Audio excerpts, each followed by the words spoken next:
Why would you go to Cuba, my uncle would have said. Because they've decided to replace centralized state command socialism with cooperatives. We had been thinking about the development of cooperatives under capitalism as one way people can resist periodic crises.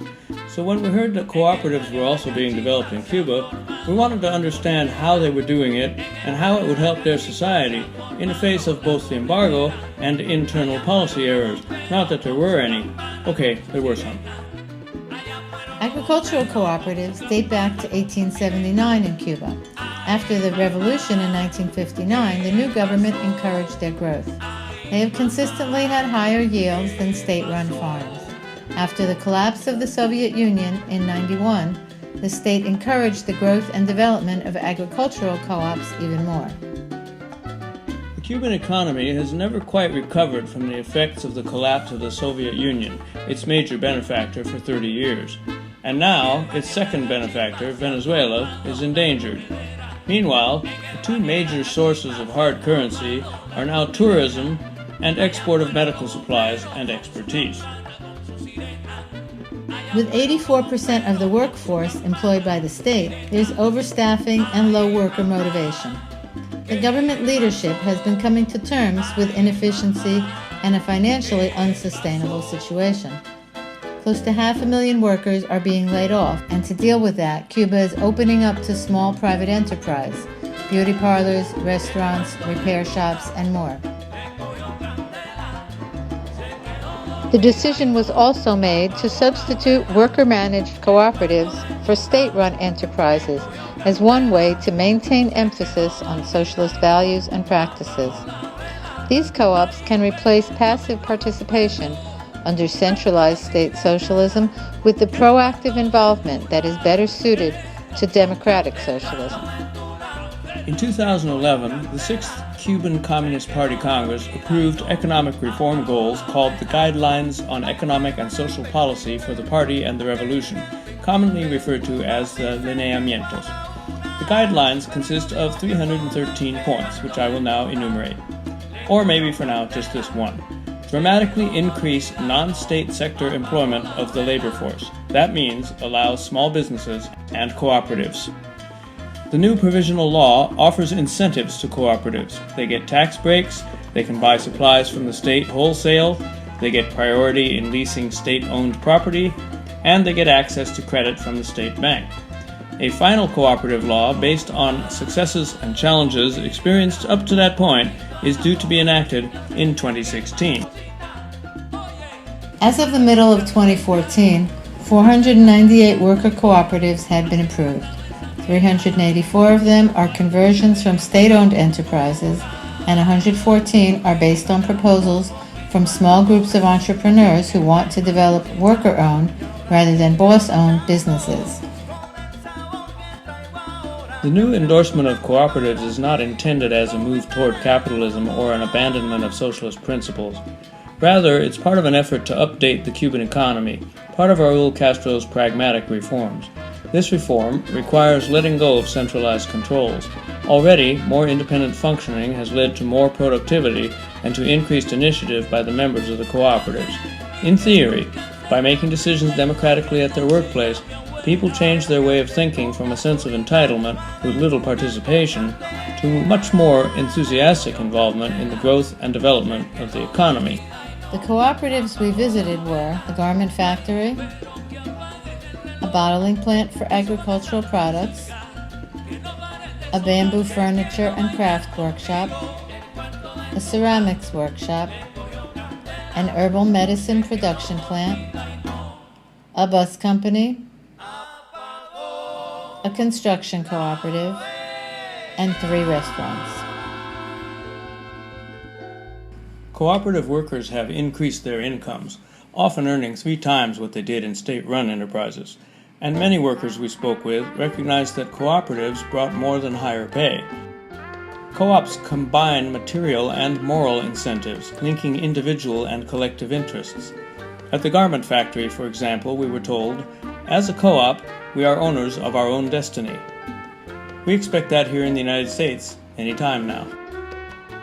At most of the co-ops, we met with folks who talked about the importance of social responsibility in the cooperative endeavor. At the canning plant, 10% of their profit is given to the local daycare and senior centers. At the construction cooperative, along with providing preservation and reconstruction services, they promote aspiring young artisans and restorers of stained glass, murals, and furniture. According to everyone who ever said anything about cooperatives, they must implement, among other things, democratic member control, member economic participation, education and training, concern for community, autonomy, and independence. Beyond their local communities, there is a sense of responsibility to the environment as a whole. At the herbal medicine enterprise, we heard that in the face of the collapse of the Soviet Union 25 years ago, which led to the loss of 90% of Cuba's imports, including medicines, Cuba found the solution by expanding production of natural medicines made from plants that grow in Cuba. These are used to treat everything from diarrhea to the common cold. Prescriptions for alternative medicine are taught in the Cuban medical schools and are provided in pharmacies alongside Western pharmaceuticals. Some critics say Cubans aren't interested in alternative treatments, but then, as World Council of Churches official and National Assembly member Dr. Ofelia Ortega says, it takes a long time to change a mentality. At the bottling plant named Si Se Puede, currently being sued by Dolores Huerta, Barack Obama, and a cooperative cleaning company in Brooklyn for copyright infringement, the president of the co-op told us that the bottles they use are collected by people contracted by the state, and that leads to the bottleneck in their production process, trouble finding bottle caps and corks to fit the various bottlenecks. Cooperatives are now seen by the government as a key element in overall economic reforms.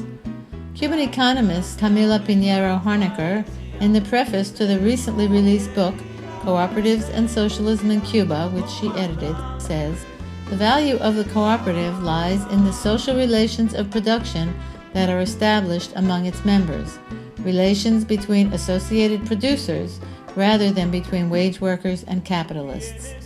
There are no bosses and subordinates in a cooperative, but an organizational structure and a technical division of labor that have been collectively drawn up and approved." She writes that co-ops, quote, promote the advancement of democratic values, attitudes, and habits, unquote.